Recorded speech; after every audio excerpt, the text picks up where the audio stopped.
Once upon a time, in a small village nestled among the rolling hills, there lived a young man named Hiro. Hiro was known throughout the village for his restless mind. He was always thinking, analyzing, and worrying about the past and the future. His mind was cluttered with thoughts, and he could never find peace. One day, Hiro heard about a renowned Zen master who lived on top of a distant mountain. The master was said to possess the secret to finding inner peace and tranquility. Intrigued, Hiro decided to embark on a journey to seek the wisdom of the Zen master. After days of arduous travel, Hiro finally reached the top of the mountain. There, he found the Zen master sitting quietly, his eyes closed in deep meditation. Hiro approached the master and bowed respectfully. "Master," Hiro said, "I have come seeking your guidance. My mind is restless, and I yearn for inner peace. Can you teach me how to empty my mind?" The Zen master opened his eyes and looked at Hiro with a serene smile. "Empty your mind, you say? Very well, I will teach you," he replied. The master led Hiro to a small courtyard adorned with a beautiful garden. In the center of the courtyard, there was a large stone basin filled to the brim with water. Hiro watched as the master picked up a ladle and dipped it into the basin, scooping up a ladle full of water. He then poured the water into a smaller, empty bowl. "Now, Hiro," the master said, "your task is to empty the basin. You must transfer all the water from the basin to the smaller bowl without spilling a single drop." Hiro looked at the task before him and felt puzzled. How could he possibly empty the entire basin of water into such a small bowl? Nonetheless, he accepted the challenge and began scooping water from the basin. For hours, Hiro diligently scooped and poured, but no matter how hard he tried, the basin remained filled with water. Frustration crept into his heart, and his mind became even more restless. The Zen master observed Hiro's struggle with a compassionate gaze. He walked over and gently placed his hand on Hiro's shoulder. "Hiro, my dear student," the master said softly, "you are trying so hard to empty the basin, but you have forgotten the first and most crucial step. To empty the basin, you must first empty your mind." Hiro looked at the master, his eyes filled with confusion. "Master, how do I empty my mind?"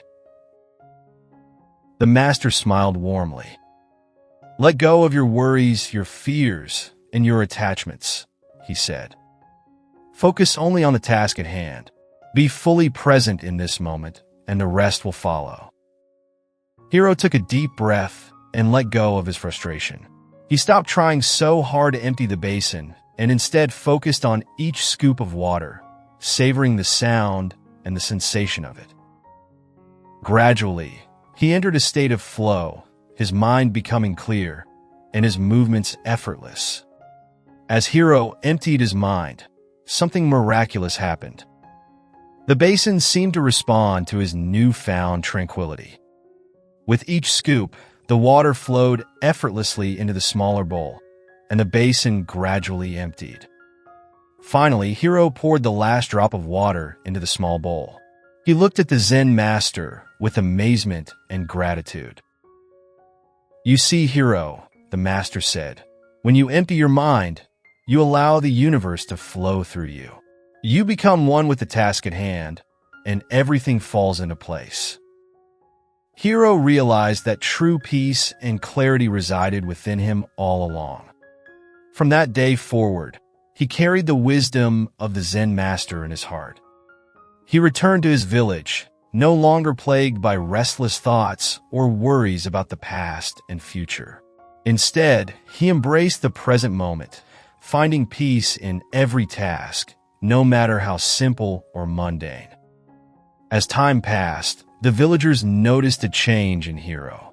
He moved through life with a quiet confidence and a serene smile, always focused yet relaxed. People began to seek his advice, hoping to learn the secret to his newfound tranquility. Whenever someone asked Hiro how he had found such peace, he would share the lesson he learned from the Zen master. True peace comes not from emptying the mind of thoughts, but from letting go of the need to control them. Focus on the present. Let go of your fears and worries, and allow life to flow naturally. Hiro's life became a living example of the wisdom he had gained. He no longer rushed through his days, burdened by anxiety or doubt. Instead, he approached each moment with mindfulness and grace, knowing that everything would unfold as it should. The village, too, began to change. Inspired by Hiro's calm demeanor, the villagers started to embrace the idea of living in the present. They became more patient, kind, and content, finding joy in the simple pleasures of life. And so, the wisdom of the Zen master spread far beyond the mountaintop, touching the lives of all who heard it. Hiro's journey had not only transformed his own life, but had also brought peace and harmony to his entire community. In the end, Hiro realized that the journey to the mountaintop was not just a physical one, but a journey within. The real treasure he had sought was not the knowledge of the Zen master, but the understanding that peace and clarity were always within his reach, waiting to be discovered in the stillness of his own heart.